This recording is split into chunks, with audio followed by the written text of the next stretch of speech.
جب بھی آپ کوئی کاروبار کریں تو اس کے ان پہلوؤں کو پہلے غور کریں کہ اس کاروبار میں مجھے جھوٹ تو نہیں بولنا پڑے گا، اس کاروبار میں میرا کوئی عمل ایسا تو نہیں ہوگا جو اللہ کی ناراضگی کا سبب ہوگا۔ اللہ نے انسان کو وسعت عطا کی ہے، وہ بہت سارے کام کر سکتا ہے۔ بعض لوگ کہتے ہیں جی میں یہ کام کرتا ہوں، میں داڑھی مونڈتا ہوں، تو کیا میں اگر یہ نہیں کروں گا تو کیا کروں گا؟ اللہ نے تیری ساخت تو اس طرح نہیں بنائی ہے کہ اس کے علاوہ تو کوئی اور کام ہی نہیں کر سکتا۔ اللہ تعالیٰ نے تجھے بہت سارے کاموں کی صلاحیت عطا کر رکھی ہے، اس لیے کوئی بھی کام شروع کرنے سے قبل اس کے سارے پہلوؤں پر جائزہ لے لینا چاہیے کہ کہیں یہ کام میرے لیے آخرت کی بربادی کا سبب تو نہیں بن جائے۔ تھوڑا مل جائے لیکن ستھرا، پاکیزہ، جھوٹ، مکر، دجل، فریب، تلبیس سے بچ کر کے کمایا گیا رزق مبارک ہے،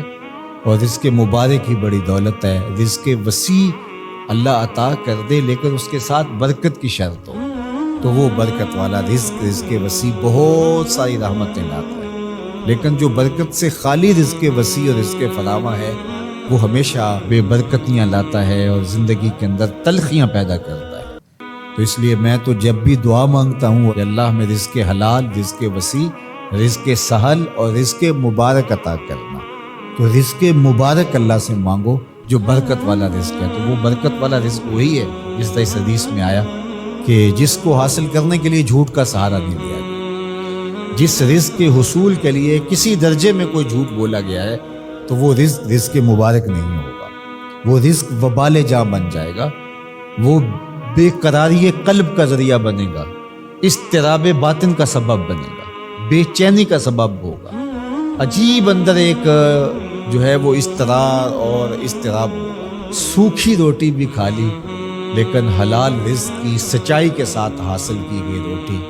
وہ آپ کو تسکین فراہم کرے گی، وہ آپ کو قرار باطن عطا کرے گی۔ پھٹے پرانے کپڑے ہیں، شکستہ کپڑے ہیں، کوئی بات نہیں ہے، سچائی کے ساتھ، سچ کے ساتھ حاصل کیے گئے ہیں، لیکن عالی نصب پوشاک بھی پہن لے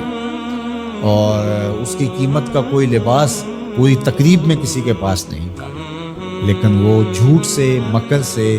حاصل کیا گیا تھا، تو اس کے تارو پود صاحب لباس پر لانتیں کر رہے ہوں گے اور وہ قیامت کے دن مواخذے کا ذریعہ ہوگا۔ عمومی طور پہ مزاح میں لوگ جھوٹ بولتے ہیں،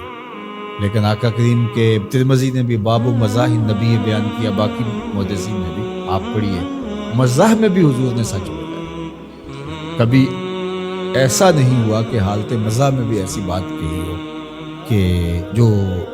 سچائی پر مشتمل نہ ہو۔ تو مجھے اور آپ کو اس کا بہت التزام کرنا چاہیے، اس کا بہت زیادہ اہتمام کرنا چاہیے کہ ہماری زندگی میں کسی بھی جو ہے وہ زاویے میں اور کسی بھی صورت میں اور کسی بھی شکل میں جھوٹ موجود نہ ہو۔ اللہ تعالیٰ جل شانہ ہمیں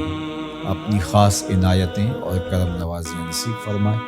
اور سچائی کے ساتھ جڑے رہنے کی توفیق ارزانی فرمائے۔